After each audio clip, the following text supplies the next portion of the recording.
Ladies and gentlemen, welcome back to the Martin Drive Show. Welcome back to our continued coverage of the Russia and Ukraine crisis.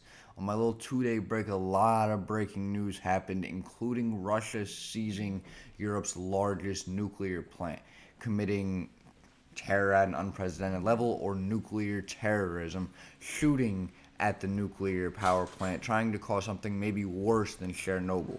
In fact, there was videos inside of the plant. So without any further ado, here was the breaking news.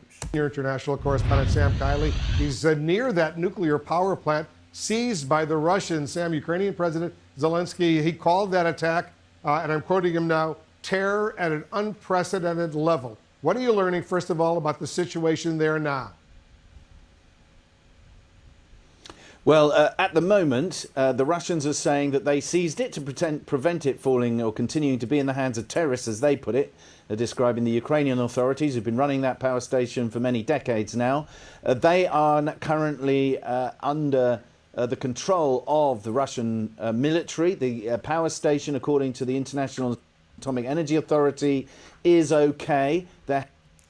Well, it's a good thing to know the energy thing was okay. The reason I was trying to pause was to say I would be absolutely terrified if I was somebody being labeled as a terrorist by Russia, held under Russian military control in a nuclear power plant.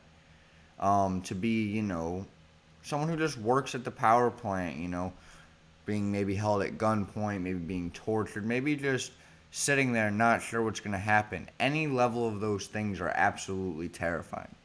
There has been no leak. It is functioning normally. There can be no shift change, though, with the people who are being held by the Russians there to run it.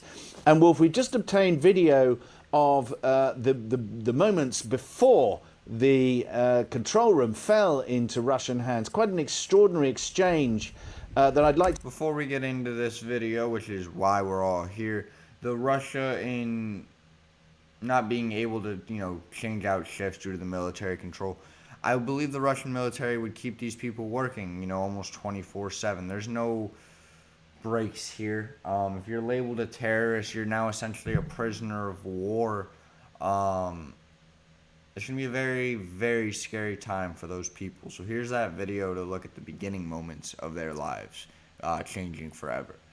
To kind of, I think we've got, and we can play you, and if we can run that a bit, I can do a sort of, we've done a simultaneous translation. I just think this is an absolutely staggering moment when the fate of the planet boils down to an exchange between the control room of a nuclear power station. I don't think we all, understand what we're, I don't even understand what I'm looking at here, but I didn't even understand the inside of a nuclear power plant really was this in depth. This is insane. It's insane amounts of science and technology all in one place that the casual person cannot understand, and I definitely don't.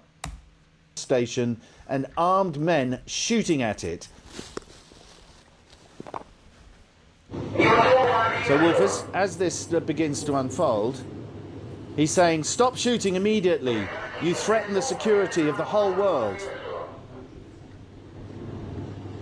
The work of the vital organs of the Zaporizhzhia station may be disrupted. It will be impossible for us to restore it.